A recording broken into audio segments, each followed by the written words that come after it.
Hello everyone, this is Andres Garzon. Today I have the pleasure of introducing you to Andrew Pearson. Andrew is the CEO of Holbel Constructions, and Holbel Constructions is the most respected company in New South Wales for its knowledge of steel frame truss installation and manufacturing. I have known Andrew for the last 7 years. And today you're going to hear a great story about a great success story about how Andrew has built this great company. Welcome, Andrew. Thank you. Andrew, if you go back to our first meeting, you remember the first time that we met. There was first of all, would you have imagined that 7 years later we'd be having this conversation about what we built? No, not at all. Yeah. Interesting journey. Do you remember, there was a question you asked me when we first met, which was a concern for you at the time, and you asked me about it. Do you remember what that question was? It was about where I could actually take my business now, or felt that I actually take it to the level that I know how in operations. Yes. But I didn't understand business moving forward. I only knew the operations or working on site and with the team. Yes. But as far as introducing management or actually stepping out of the business and working on it rather than in it, it was an area that I had no expertise in, no knowledge, and I was definitely looking for guidance at the time. I actually felt like I was actually on a treadmill and just going nowhere. Yeah. Do you remember the question that you asked me about my understanding of construction? Oh yes, I do. I had to pull you up because I didn't know where you were actually headed, and I thought, is this guy for real? He's supposed to be a business coach, but what is it, Andres, that you understand about construction? Have you actually coached construction businesses before? And what is your understanding of the construction industry? And you actually said to me, I don't have to understand the industry. It's the principles of business is what I understand, and that is what I coach, and I can show you how to structure it. It doesn't matter what industry your business is in, whether it's construction, mining, textiles, any type of business, the basic principles are the same. Yes, that's right. Yeah. And how have you seen, because now you're involved in different types of businesses as well. Yeah. So how have you seen that has played out? Yes, very strongly. I understand every business is unique, and there is one similarity with every business, and that is you have to deal with people. Yes. And if you're not open to interacting with people, or you don't like communicating with people, you're heading down the wrong track. Yes. So all the business books and videos and that I've watched over the years, one of the biggest sayings that I can actually take away is business is easy, but people are difficult. Yes. So if you can actually master the skill of managing people, yes, you're 90% there. Excellent. Very good. Let's go back to the beginning. The beginning of business for you. So what was it that motivated you to get into business? To steel frames, or into your business? Yes. Into my business. Yes. I think it's I made a promise to myself that I would never rely on anyone else providing a job for me. Yes. At the time, I didn't actually understand self-employed or actually owning my own business at the time, but yes. I didn't want to put my life in someone else's hands. Yes. So that's where I took control. As soon as the day I finished my apprenticeship, I've been self-employed ever since. Yes. And am I proud of that? yes. Did I know that I was doing it at the time? No. Yeah, quite flying blindly, and I felt I had been for quite a few years, until I actually got that phone call from Chris. Good, yeah, let's give our audience some context of how we met. Yeah, so Chris Borrett, your colleague at the time, yeah, I was heading to work early one morning about 5:30, and I just jumped on the freeway, and apparently Chris was driving behind our ute, and saw my phone number there, so he's written it down. How we didn't run into another car, I don't know. But he took my number down, and mid-morning I'm on the job site, and my phone rings, and it's Chris. Yes. And I hadn't met him before, didn't know who he was, and he introduced himself as a working for a business coaching agency. Yes. And I've gone, okay. I said, so what's this phone call about? And he said, I was just wondering, I was behind you this morning, and I took your number down, and I actually wanted to give you a call and see how your business is going. And I said, well, it's not going that great. And he started talking about the services that you offered. Yes. And I was quite intrigued, and I said, I think this phone call was made for a reason, because I said, I feel like I'm totally in trouble with business. Yes. I've got no direction. I don't know where I'm going. I didn't even know what my vision was at the time. Yes. I was just so absorbed in the business, and day in, day out, same thing. What was going on in business at the time? The books were getting done at night. Yes. You know, always the money side was always neglected. Yes.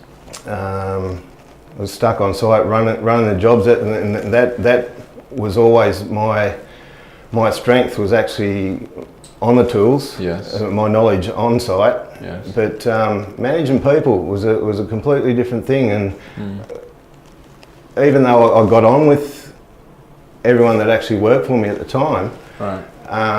I didn't know how to manage them. I didn't know how to communicate with them. I just expected them to follow. Yes. So yeah, that call come at the right time.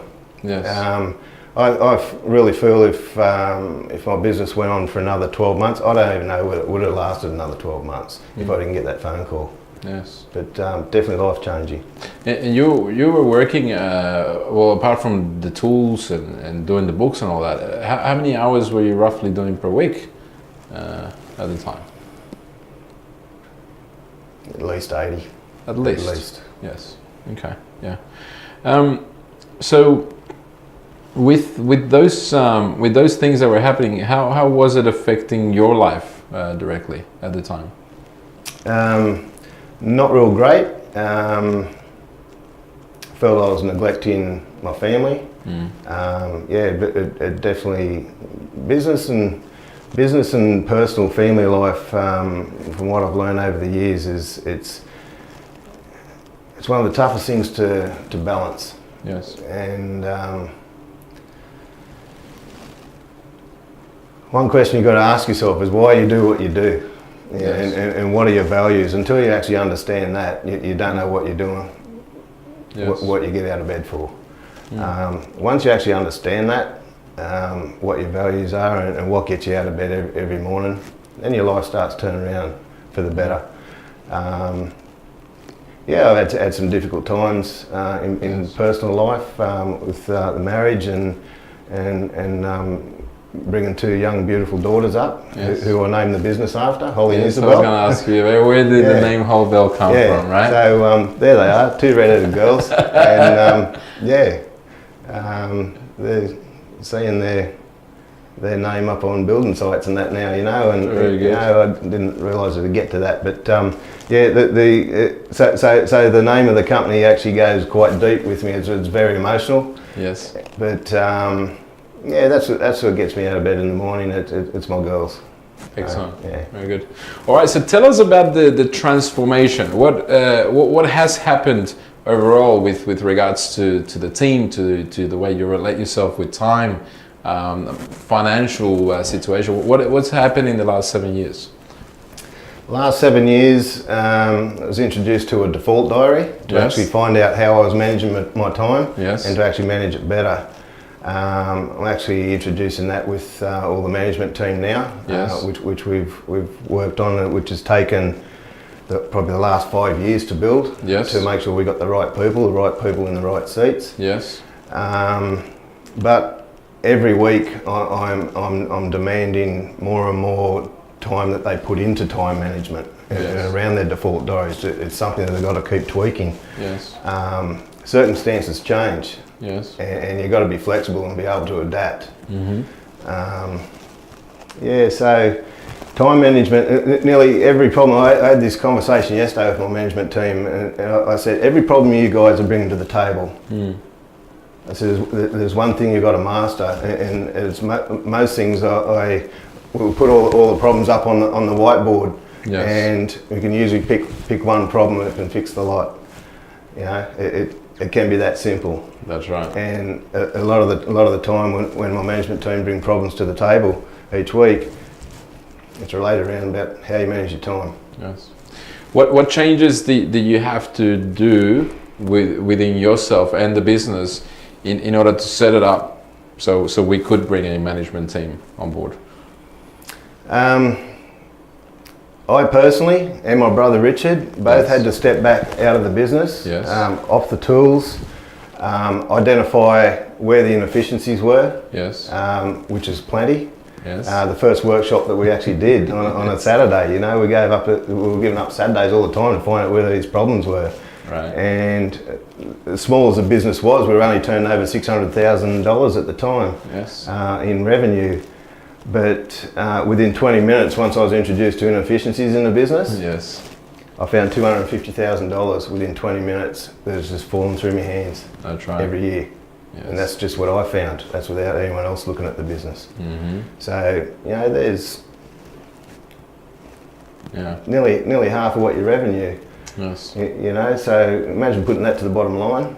The difference of whether you get a loan from the bank or not. You know, everyone's after funding. Yes. That could be the difference of whether you get funding or not. Excellent. How has your understanding of business analysis from a financial perspective changed over the years? Gross profits. What's gross profits? You know, how actually managing reports, costing spreadsheets play a big role in our business. The reports of those each week. You know, we set targets and claims for our operations team. And if they don't meet those, why? You know, we're looking for more inefficiencies. So looking at the GP every week as to once all the timesheets and that come in as to how many hours were spent on site, and plant and equipment that was spent on the job for that week, and just keeping an eye on the dollars on a weekly basis. It's so important. You cannot, numbers don't lie. That's right. Okay, that's another big one in business. Yes. Numbers do not lie, and you can try and manipulate them if you want, but all you're doing is cheating yourself. That's right. In the business. So you got to be honest. You got to be able to go to bed at night and be able to sleep. So it's all been true to yourself. Very good. What have been the biggest advantages of the way that we structured the business and then brought a management team on board? So what are the advantages of having the management team now? The management team, like I said, it's taken about 5 years. Like the first couple of years that we spent would have been in working on a mindset, changing what we believe in to what we believe now. From there, we actually had to identify what my role was. You know, it was always going to be like the business owner / CEO, but am I there yet? Mm-hmm. No, I wasn't. Yes. But what do I need to put in place so I can get there? Mm-hmm. And unfortunately, you've actually got to put trust in other people. You know, as hard as it sounds, but I don't know. Sometimes you got to let go. It's a book I've just finished reading. You know, you've actually got to. One of the 6 items in the first chapter was vulnerability. You've got to become vulnerable. Yes. Until you can accept that and let go of the rope. Yes. And let things be. yeah, another battle. Another one. Yeah. So as far as introducing the new members of the team, I didn't have to look far because operations manager was already in the making, which was the supervisor I actually trained under me, which was Dean. Yes. So it was automatic that he was actually already in the business. Yes. I believe that you should be able to bring some of your management through the business. Yes. But others have got to be brought in external.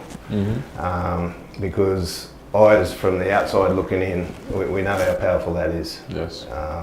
And all businesses are the same as well. That's right. As far as how you structure it and how you identify inefficiencies.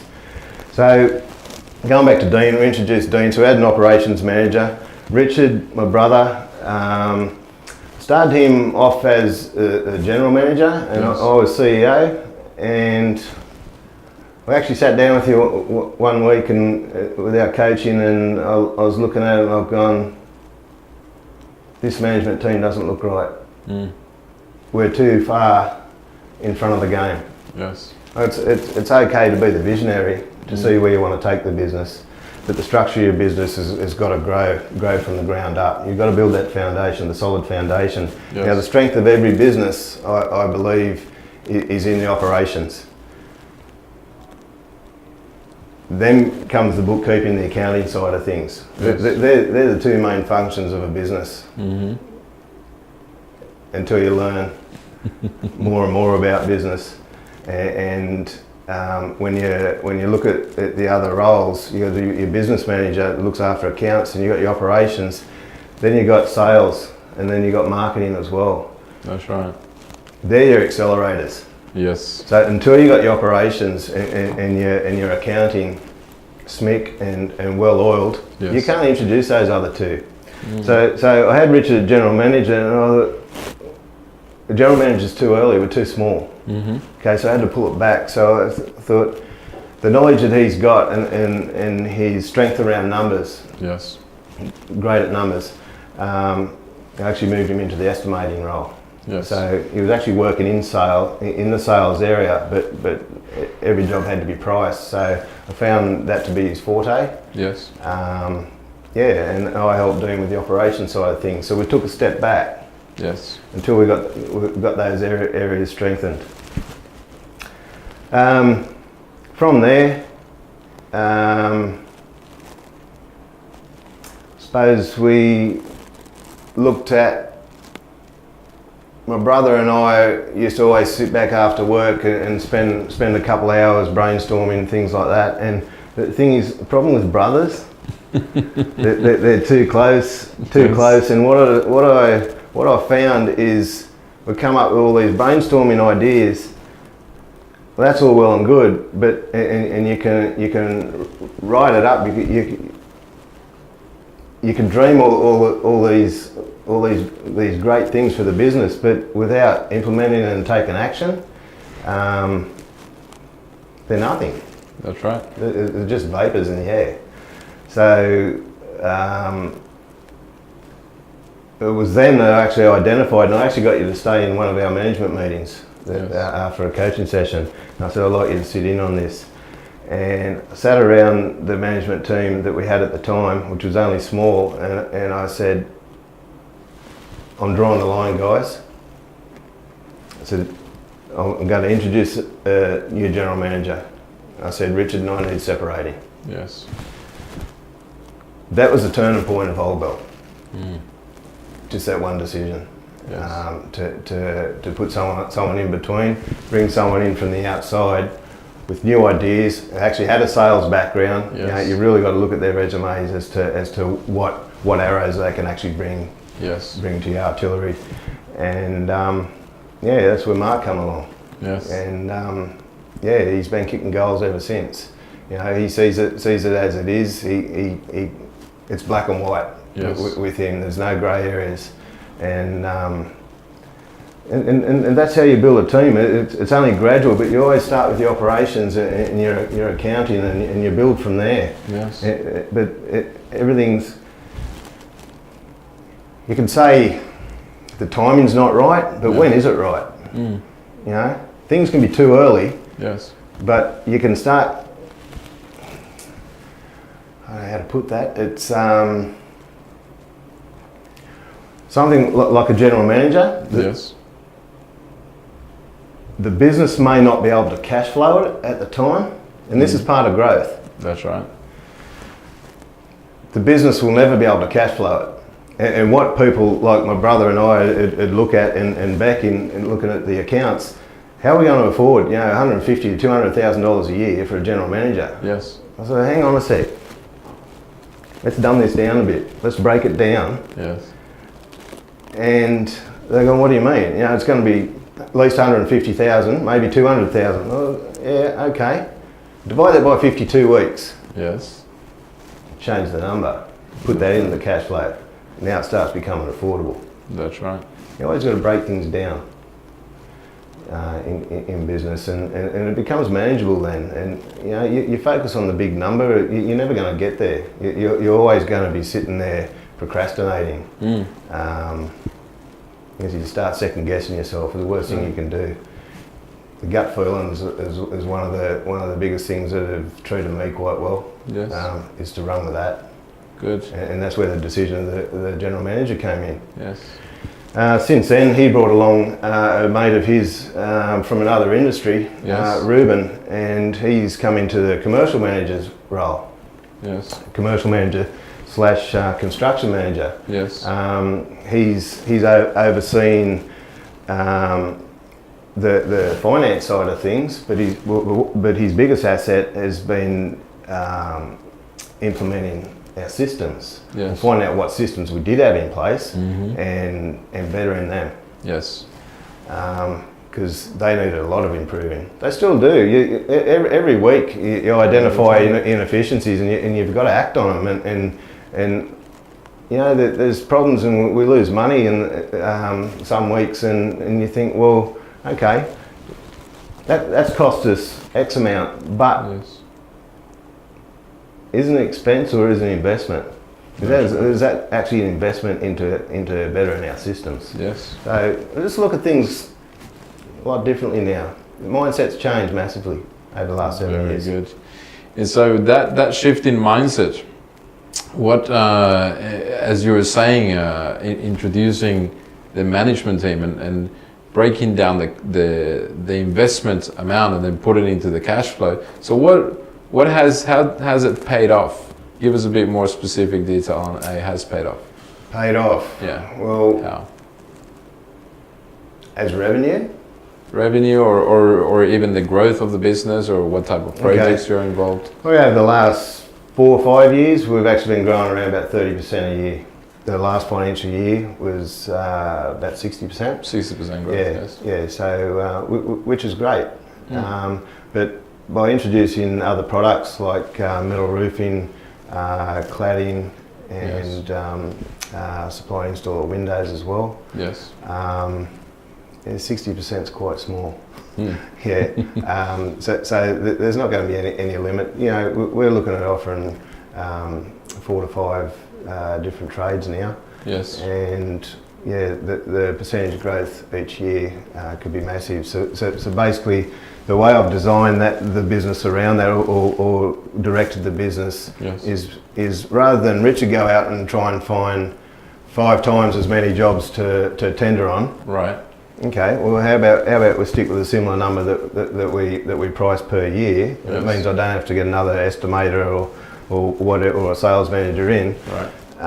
So I'm looking at my overheads, keeping my on costs down, but draw more revenue out of each project. Yes. Rather than going putting on X amount more estimators and pricing 5 times the amount just to try and get 5 times the revenue. Yes. Doesn't make sense to me.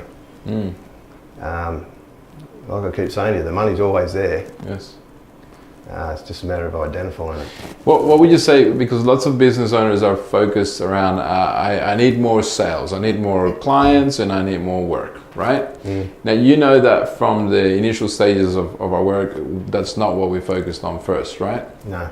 Because I said to you, when we're ready, that will be the easy bit, right? Yeah. So can you tell our audience about how we went from that thinking of we need more work to now we have excessive amount of work coming in and it's about choosing the work. We've switched it over to that. Yeah, okay. And that's a belief we had a few years ago too in the estimating side and sales side was our pipeline might have 4 projects running at once and Richard would always say to me, you know, we've only got the resources for those 4 jobs, we can't take on another one. Right. And here he's in the belief that we can't take on another project, we can't run 5 or 6 jobs. Right. So it wasn't until I actually mentioned to him, I said, put the 5 or 6 jobs in there. I don't care if there's 10 in there. The pipeline looks healthy. I prefer that than not like we used to before Chris made that phone call to me. Right. Is about wondering where the next job's going to come from. Yes. So the sales side is not the problem. Mm-hmm. So now we look at filling our pipeline as much as we can. Yes. And as the job gets closer, if we can't take that job on, we'll decide which projects are going to give us the biggest gross profit. Yes. Which is going to basically best business decision. Yes. And we'll go with those projects. The ones that give us the less or the more difficult jobs, we're just going to have to say no to. So now we can pick and choose. Yes. What type of jobs and what returns. Yes. And we've actually got control of the numbers now. Very good. So it all makes sense. Is there plenty of work out there? Masses. Is there enough work to take us for the next 200 years? Easy. I'm always focused on 90 to 100 years for the company. You know, I'm not going to be around, but that's what I'm building. Yes. And I'm enjoying it. Very good. What would you say are a couple of the biggest challenges that we've overcome as a team? Limiting beliefs. Yes. Yeah. Once again, it comes back to mindset. Yes. Your limiting beliefs, I'll just touch on that a little bit. Yes. I think a lot of it comes down to, and this all comes down to education. Mm-hmm. The time that we've spent with you the last 7 years, the day you got to start reading books, like I went all the way through high school without reading a book. Mm-hmm. The first book I read was about 10 years ago, you know. Mm-hmm. And when I met you, you're actually giving us books to read. And as far as limiting beliefs go, things in my life start going wrong the day I put a book down and don't pick another one up. When I stop reading, my life starts turning to crap. Mm-hmm. And I think that goes for everyone. Absolutely. I really feel it does go for everyone. Yes. Because what you're doing, if you're not growing, you're dying. That's right. So as soon as you stop reading, your life stops. Yes. And everything around you just goes negative. Yes. It does. And it's amazing how much strength, and because you're trying to grow the business, you've got to be growing. Mm-hmm. And there's only one way to do that, and that's keep educating yourself. Yes. Very good. And so it is such an important part that you're talking about, because as we're reading, as we're educating ourselves more, then we are breaking through those limiting beliefs, right? Yeah. Through more exposure to education. Yeah. And the training that we're doing. Exactly. Right. Very good. Excellent. Any other challenge that comes to mind that was a great challenge and we overcame? I mean, we're always looking forward to the new challenge, aren't we?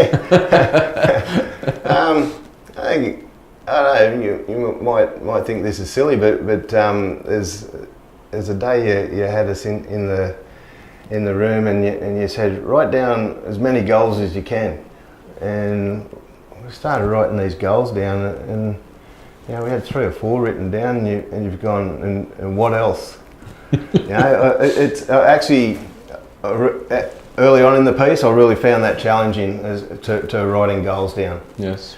Now, my back wall in the office is full of them, yes. And there's a lot of red ticks beside TikTok. Things I've fulfilled, places I've visited, yes, like holidays I've been on, business goals and milestones that I've actually reached. Yes. You know, to form the Holbel group was one. You know, we've done that. Yes.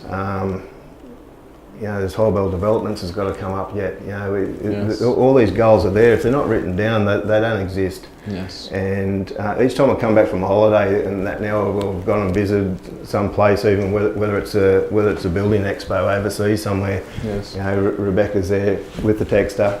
Here you go, Andrew. Go and tick another one off, and that's great. And yes. I hope that becomes infectious to everyone. Yes. To inspire them. Yes. That anything is possible. Absolutely. Very good. Yeah. Now, we along our journey, we met a very interesting gentleman, Mr. Gordon Bizarre. Oh, Gordon. What kind of structure did we need to set up in order to then be able to focus more time and energy into the type of work we're doing which is Gordon related or private equity related? What do we have to set up? What structure do we need to set up? In the acquisition space? In the business first. In the business? Yeah. Basically had to free my time up. Yes. And that comes down to building a great management team. Yes. And the biggest word that comes in there is trust. Mm-hmm. Me being able to trust the management team that I've got under me mm-hmm. to follow my vision. Yes. And to trust them with that. It's no easy. I'd say it's as hard as a step as it was back 7 years ago to actually take a step out of the business and have a look from the outside in. Yes. It's very hard to do. Sometimes it takes a few years. Mm-hmm. Some people can do it straight away, but I don't think they do. I really don't. There's a couple of years in at least. At least, right. Some people don't ever get to do it. That's right. So now that I've actually freed my time up, I'm actually searching businesses for sale or business owners that are actually haven't got a exit strategy in place. They've gone into business the same reason I did. Yes. They wanted to be self-employed. What comes with it? The lifestyle. Yes. Or what sort of lifestyle? What sort of business you got? How well is it running? Are you giving yourself a lifestyle, or you run yourself into the grave? Yes. So, what I do like, and I've become better at relating with people now, yes. and actually understanding people's pain, and I like to help people create things that they didn't think was possible. Yes. And this is one way of doing it, is through how do they exit their business. They get to retirement age like these baby boomers, and mm-hmm. They haven't thought about how they're going to exit their business. That's so right. many of them just shut their business down. Yes. They think it's worth nothing. Mm. Well, why'd you spend that amount of years in the business and not get anything out of it? Decades. You got an income. Yes. What's that? Mm. That's not going to help you retire. It's not going to leave a legacy. That's right. So I enjoy putting the dots together with other people and helping them have more fruitful lives. Excellent. Yeah. Very good. What would you say are give our audience a couple of books that come to mind that have been transformational, that have changed your life? What would you say those are? Jim Collins, Good to Great. Very good. Yes. That would have been probably the biggest turning point in my life, reading that book. Yes. And it's about having the right people in the right seats yes. on your bus. Mm-hmm. And who's on that bus that doesn't belong there. Mm-hmm. And the other question is, who are the right people in the wrong seats? Yes. And once you understand that theory,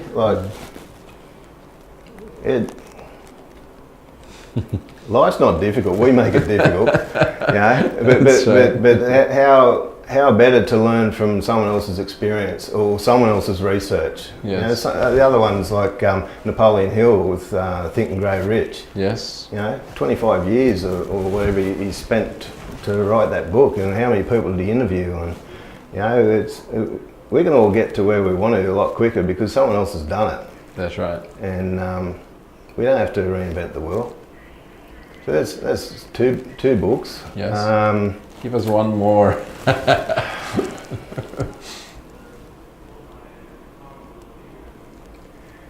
don't want to say Donald Trump. Because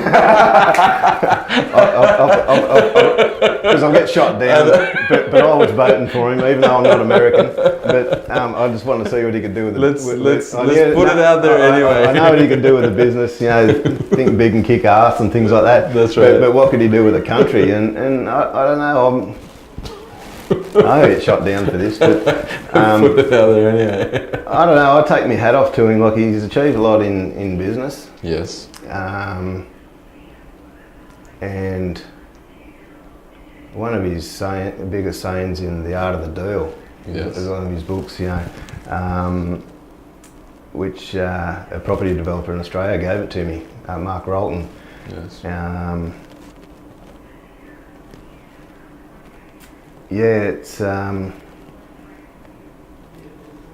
of the biggest advices you could give is listen to everyone around you. Yes.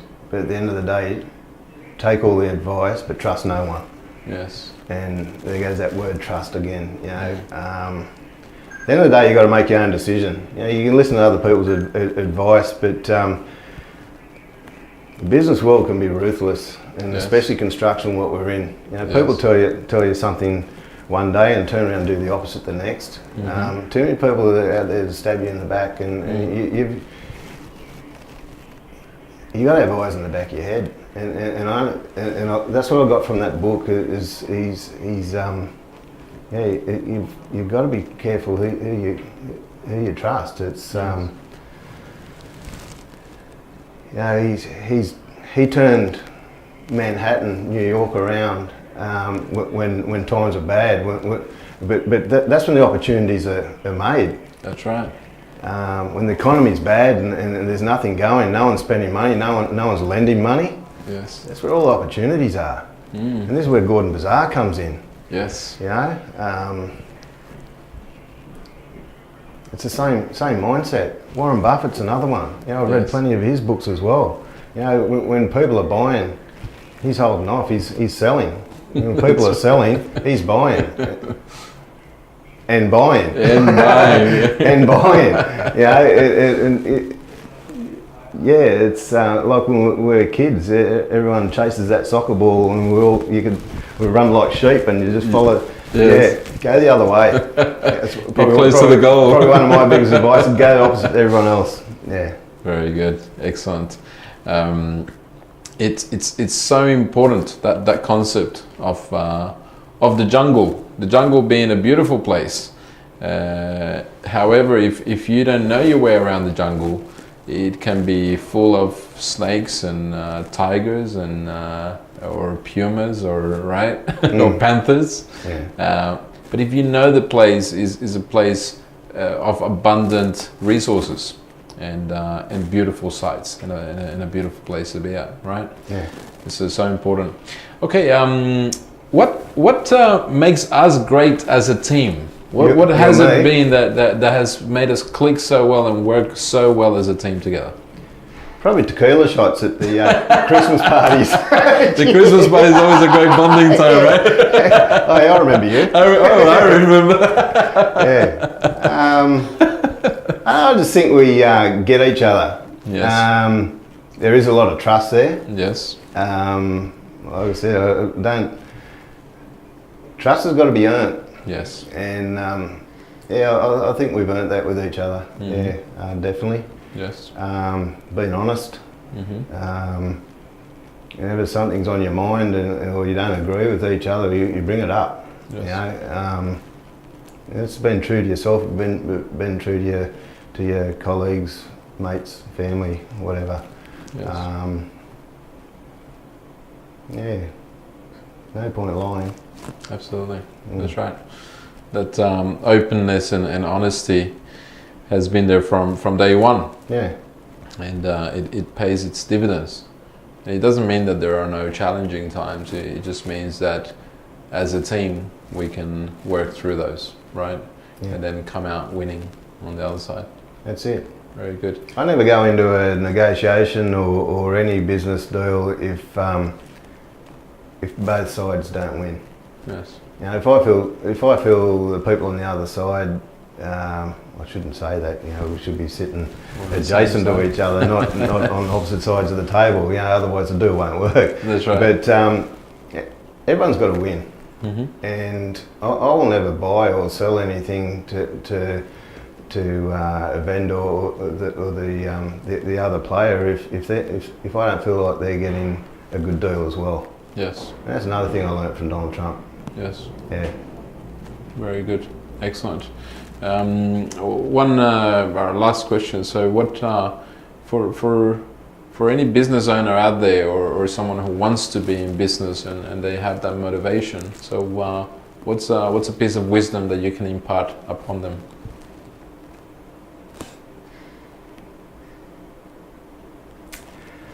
Everyone needs a coach. Mm. You can never do anything in life without some sort of mentor or coach. And I don't mean that just in business, I mean that in every aspect of your life. Yes. You even go back to the balance wheel. Yes. You know, it's about your social life, it's about your family, your health and well-being, mental and spiritual, Yes. business, financial. Yes. It all, you need a coach in every one of those areas. Yes. Because without that, your life isn't balanced. Mm. And that's why I went back to at the start of this interview was your personal life and your business life. How you actually balance those two. Well, there's actually more to it than that. Yes. And yeah, we've got to keep working on ourselves through education, but without your health, you've got nothing. Absolutely. So yeah, That's I right. know that too well. Very good. Yeah, Are you fitter now than you were a few years ago? A lot yeah. fitter, right? Actually got under the ton. Yeah, and you know what? I don't think I did anything different so much physically. Yes. I probably was eating a bit better, but I think majority of my weight loss now has actually come down to my mindset as to how clear I am. Yes. And you know, people talk about stress and that, and I know what stress is about. I've been there. You know, it still comes back certain days, but it really has a bad toxic effect on your life. And when you can eliminate stress from your life, Yes. mate, you don't have to try. Mm. It all just happens automatically. Yes. Yeah. Excellent. Andrew, thank you very much for your time. It's been great to have this conversation with you and to give our audience a real insight of that transformation that you have gone through and the steps that you have taken along the way to create, to manifest your vision. So thank you for that. No, it's a pleasure. Thank you. Thanks, Andres. Thank you.